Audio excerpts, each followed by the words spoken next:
Hello, everyone, and welcome back to the Dr. Nasir Shaikh Show. I'm your guest host. My name is Dr. Nasir, and we've got something great on tap for you today. It's a continuing series of the Daily Wire debates between Ben Shapiro of the Daily Wire and Ana Kasparian of the Young Turks. It's part 7, folks, and we're going to get to that in the next few seconds. But before we do so, we just hope that you subscribe to our channel, hit that notification bell, like, share, and follow us. Comment below. Let us know what you think. Let's get to part 7 of the Daily Wire debates between Ana and Ben. Party. So now diagnose the Republican Party. We'll get to that in just 1 second. First, is that obviously on economics you have some significant disagreements in terms of you want more government control and regulation of industry generally.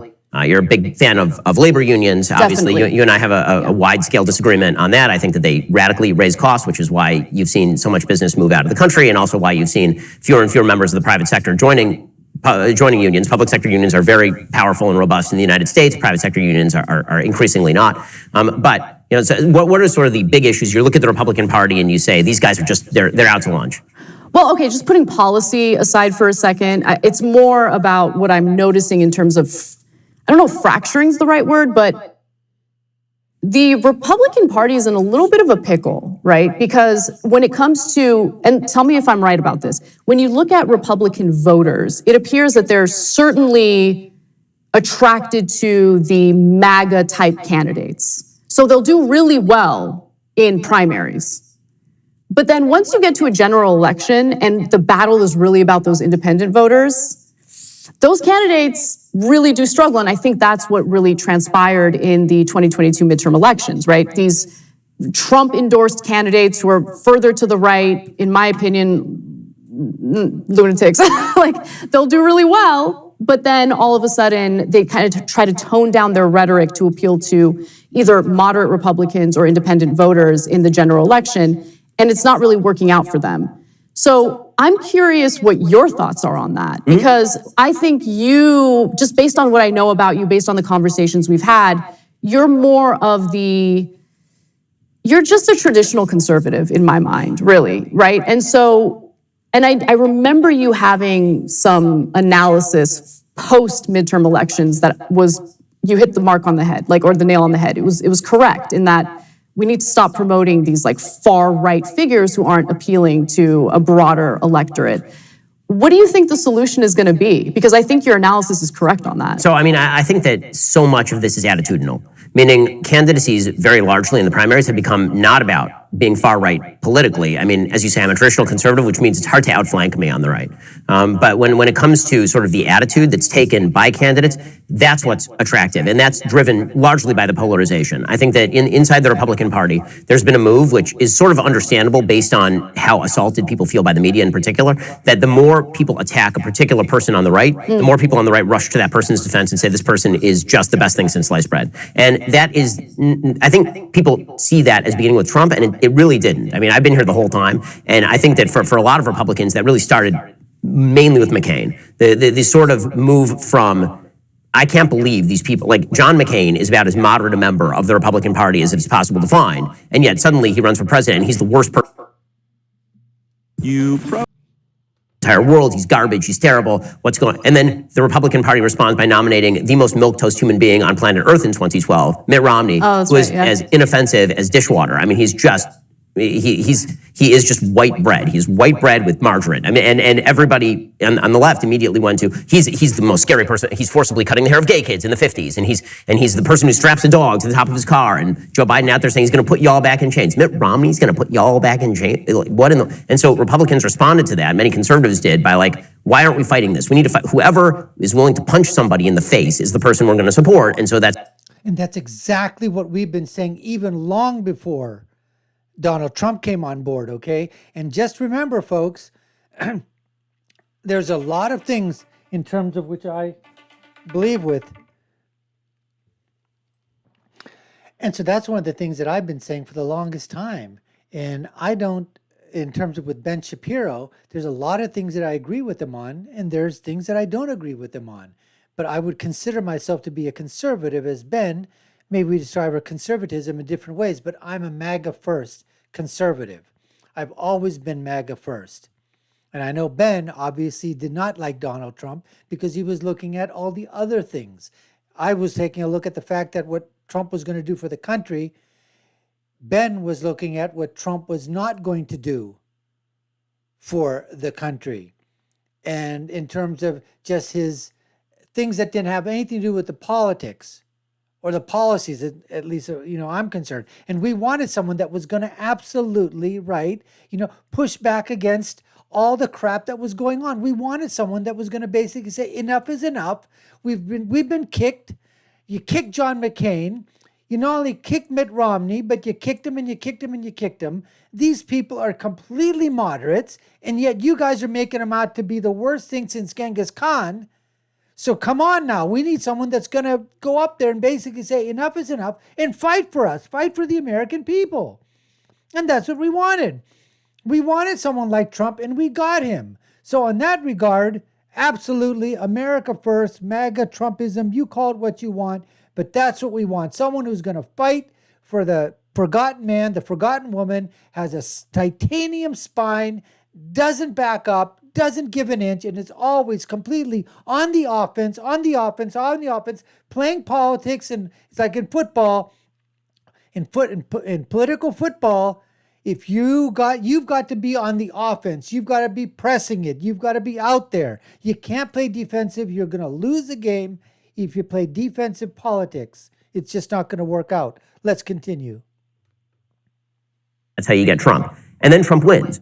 And so because Trump wins, there's this sort of halo effect that has now accrued to people who are quote unquote punchers. Now, I do think that the solution to that for the Republican Party is to find people who are smarter punchers. I like the punching. I think the punching very often is necessary, right? That's why I like Governor DeSantis in Florida. I think he's intelligent about how he throws punches. I mean, like him or hate him, the guy's much more strategic than Donald Trump. He also didn't take any of Trump's bait. Right. No, he's a very strategic thinker. He's somebody who really tries to pick his fights, right? If somebody tries to pick a fight with him, he is not always going to pick up the glove and just slap back. Trump's big thing was, you can't hit me without getting hit on any score ever. And that's not DeSantis. So I think that the idea that the Republican Party is not going to be combative in the future is wrong. It is going to be combative, and it's okay to be combative, but you have to pick the right targets. By the way, the same thing is true on the left. I think that when you see Democratic candidates, very often there's an attraction to sort of the most wild-eyed, because it's like, wow, the right really hates this person. They must be really, really fantastic. I think you see some of this from the squad. But there are definitely counterpunchers in the Democratic Party who know how to punch and are much more strategic in how they go about that. That is, I think, the future of the Republican Party. That's at least the hope of the Republican Party. If not, what you're going to get is whoever says the wildest thing and draws the most fire is by necessity. What I've said to Republicans is you're essentially letting the left pick your candidates. You're letting the left target the person and then hit them. And the more they hit them, the more you're like, that guy's great. Love that guy. Say, well, maybe they're hitting him, because he's on the right. But maybe they're hitting him also because he's a bad candidate and because some of the stuff he's saying is crazy. Yeah, Herschel Walker was not. He's a bad candidate. He was a terrible candidate. He's a bad candidate. Absolutely terrible. Same with Oz, right? And that's the other thing. I feel like the quality of candidates has really gone down. And it's really, that has accelerated post-Trump. And it's like, I guess anyone can run for Senate now? Like, what's going on? That is a serious job. We've got 100 senators. It's an important job. You got to be... Look, I'm not like some elitist that thinks like, oh, you have to have this decorated record and, you've done this and you've done... I like ordinary people representing Americans, but smart people who have actually thought through the policies they're promoting. I feel like you're right. There's a lot of rhetoric going on. I see a lot of that on both sides. A lot of negative campaigning where everything is about attacking the other side. Ooh, the other side is so scary. So you have to vote for us because if you don't, the other side's going to win and your life is going to be miserable. And honestly, I don't really notice much of a difference if it's a Democratic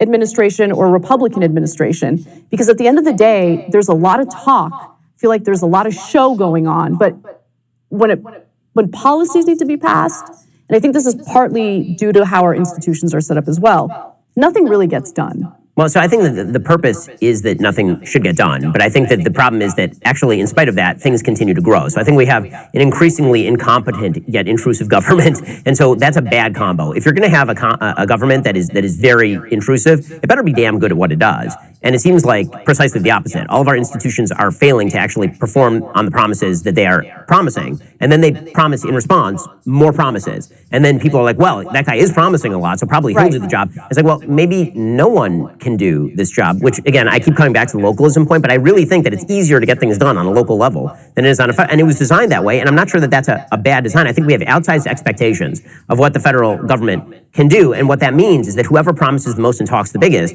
is the person who's likely to do well in national politics. Yuval Levin has made the point, the sort of center-right philosopher at AEI, he made the point that when it comes to Congress, when it comes to the Senate, it used to be that Congress and the Senate, these were institutions that shaped the people who went into them, right? That you became a congressperson, that meant you learned the rules, you learned the ins and the outs, you figured out exactly how policy got made, how the sausage, you cut the deals, you did the stuff in the back room, but then you campaigned on it, right? It was an actual thing that shaped who you were, and now, instead of it being institutions shaping the person uses the institution as a platform. So the real reason that you go to the Senate is that eventually you can get a show on MSNBC. The real reason that you go into Congress is that eventually you can get a contributor slot on Fox News. That basically people like you and me who are in the commentary business, people who used to maybe aspire to go into politics, it's now the opposite. People go into politics aspire to go into the business that we are in, actually. That's so true. And by the way, I find that so disgusting, right? Disgusting both for the media outlets that instead of hiring trained journalists, people who actually want to do unbiased reporting, instead of hiring them, it's like, let's hire, some operative within the Republican Party, someone who's in Biden's administration. I don't think that that's the right way to go. I think the partisan media is becoming more and more ingrained into today's society, and that's leading to more of the divisions that are not conducive to finding solutions that Americans want. But look, to your point about localism and all of that, this is a little bit of an example of what I'm seeing happen on the left that kind of reinforces your point. You go to Scandinavian countries and they don't have a federal minimum wage. What they have is trade unions who negotiate wages based on their workers. Right. That's why I want worker power, right? That's why I want workers to be organized. I think it's a far better solution to have labor unions engage in those negotiations and those debates with the employers, as opposed to sitting around and waiting for this insanely corrupt federal government to keep their promises in raising the minimum wage. Minimum wage hasn't been raised. Trade unions also provide the unemployment benefits, by the way, in Scandinavia. They do, that's right, yeah. They essentially do the job of what the federal government tries to do here. One of the major components or factors in wages stagnating beginning in the 1970s was the decline of labor union membership. So that was the decade when labor unions really started to kind of fall apart to the point where we are today. Now we're starting to see a little more labor militancy. Honestly, that's the only thing that's giving me a little bit of optimism and hope for the future, because I've kind of given up on thinking that the federal government is going to solve these issues that workers have been dealing with for decades now. But to your point, I do think that there are solutions that are outside of the federal government, and it's really about empowering ordinary people. But it's going to take a lot of work. It's going to take organizing. It's going to take putting your cultural differences aside, because that's an issue that the left has as well, in my opinion, where they want everyone to be pure, everyone to be exactly in line with them ideologically, culturally. Americans are not like that, though. There's a lot of diversity of thought, diversity of opinion. We have different lived experiences, different backgrounds.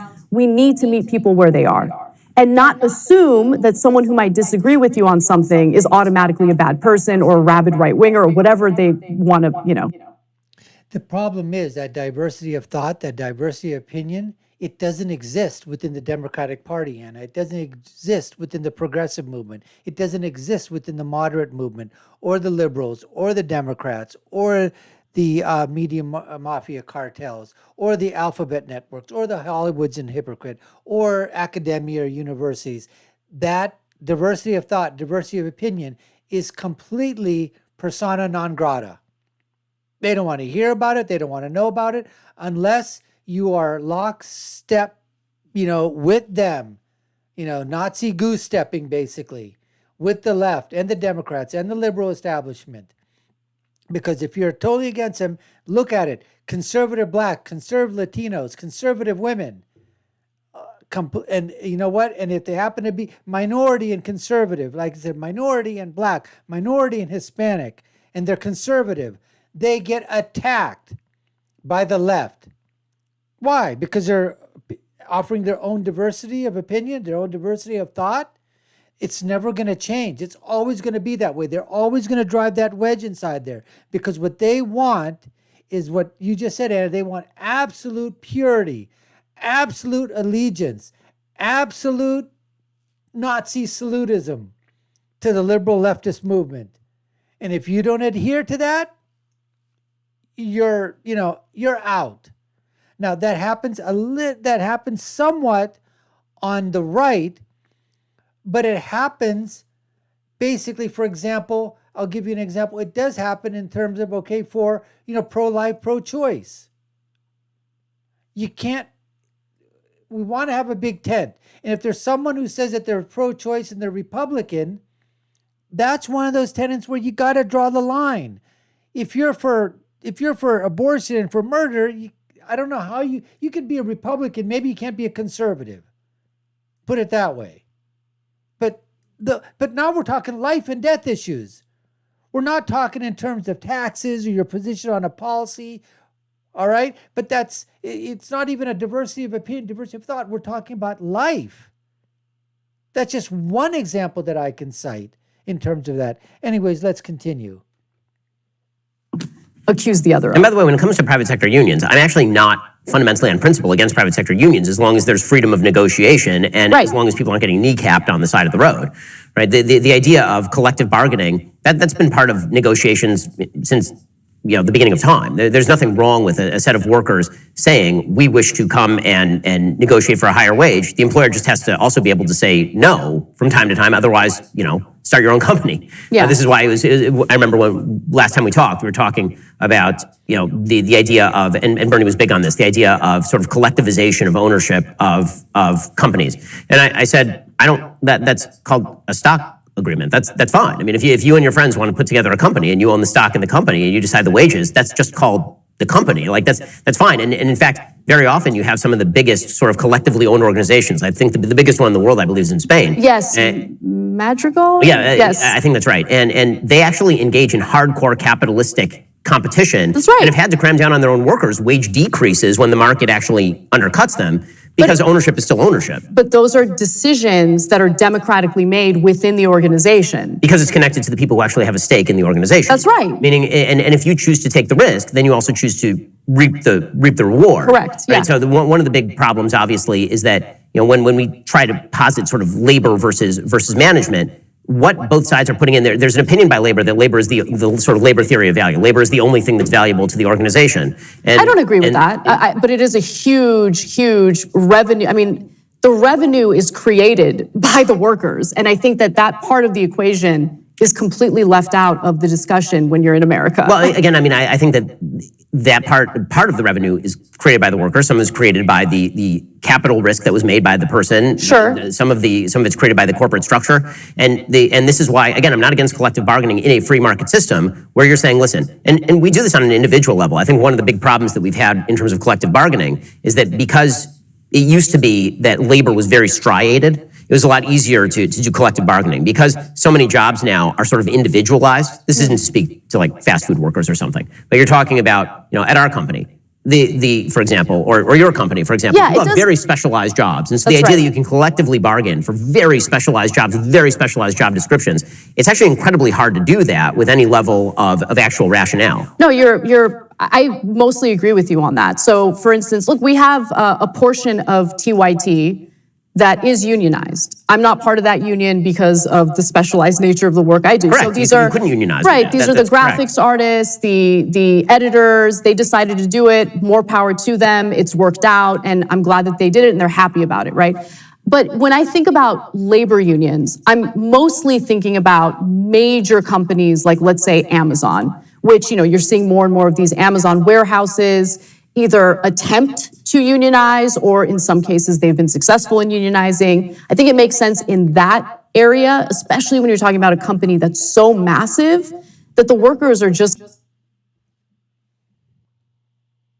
they become numbers, right? So again, if people are willing to join a union and then go at the company that way, that's fine. My big problem is that I think the National Labor Relations Board is rigged completely on behalf. I'm sure you love the NLRB. I despise the NLRB more than is fantastic. The NLRB should be disbanded. It's a garbage organization. It's garbage. I disagree with you on that wholeheartedly. Listen, the Starbucks stores that tried to unionize, and by the way, many of them, hundreds of them, have succeeded in their union elections, and they have unionized. I mean, the labor crushing strategies that we've seen from the executives at Starbucks have been pretty disgusting. You know, people who have been fired just because they've brought up the topic of organizing the workplace, just all sorts of violations. If it weren't for Biden's relatively labor-friendly NLRB, they'd have no protections at all. Well, I mean, your protection theoretically is in how good a job you do along with your fellow employees. Well, I mean, the NLRB, I have, listen, the NLRB is the kind of place where I made a joke online at one point that if somebody tried to take editorial control of my show on the basis of unionization, I would fire them. And the NLRB... They can't, though. I mean, that is a ridiculous thing for anyone to attempt to do. Of course, the NLRB sent me a missive, and I had to get a lawyer to explain to them that, number one, it's a joke, and number two... Wait, they actually try to do that? Oh, yes. Oh, yes. They did this to Ben Domenech over at the Federalist. Yeah, it is. It's 100% a free speech issue. Number two, editorial control is not implicated by labor contracts. Labor contracts are about wages and hours. Correct. Right, and working conditions. It's not you get to unionize at the Daily Wire to decide that you don't like my editorial control. I'm the owner of the company. That's not how that works. Right. So, I mean, the regulatory overreach there is really bad. This is not to deny that there are circumstances. You're a coal miner, and all the coal miners in town are being jobbed by the machinery. Of course you should unionize, right? Norma Ray. Okay, fine. But the idea that the federal government is supposed to cram down on Amazon, that it has to pay people a certain wage when there are other people who are willing to work for below that wage in the same exact town, like, how is that consensual? Consent seems to need to exist on both sides when it comes to labor relations. Yeah, look, the NLRB... So anyways, let's just end it here or whatever. And look, on this topic here, I sort of agree with, I think seems that there's more agreement here between Ben and Anna than on some other subjects. And in unionization, private sector unions, listen, if there's a company out there and the people and the employees, they want to form a union, listen, have a vote, decide to unionize or not unionize. As far as a company crushing down, firing those employees or whatever, I don't like that myself personally. I mean, company's got to do what it's got to do, but I mean, I would suggest, I don't think that you should be able to, like Ben said, depends upon, how good you are at your job. What are you doing or whatever? Now, if you're making waves, if you're doing things that are basically doing negatively impacting, now a company could say, well, bringing up the fact of, organizing, a union is detrimental to my company. I don't see where that's happening in terms of that. Just to organize. And then once, if they decide, yes, they want a union, then they, discuss negotiations with you. You decide what you can and you can't do. If you can't do it, then guess what? You can't meet. There's other people out there that are going to take those jobs. But to have somebody from the federal government come down and cram down on companies and say, this is what you have to pay, this is what you have to do, I'm completely against that. Anyways, we appreciate you taking the time to watch. You've been watching the Dr. Nasir Shaikh Show. I've been your guest host. My name is Dr. Nasir. If you haven't done so, subscribe to our channel, hit the notification bell, like, share, and follow us. Comment below. Let us know what you think. This was the debate between Anna and Ben, part 7, I believe. And I'll leave with my final thought, which is, when you're right, you're right. And when you're left, you're wrong. We'll see you again next time, folks. Take care and stay safe.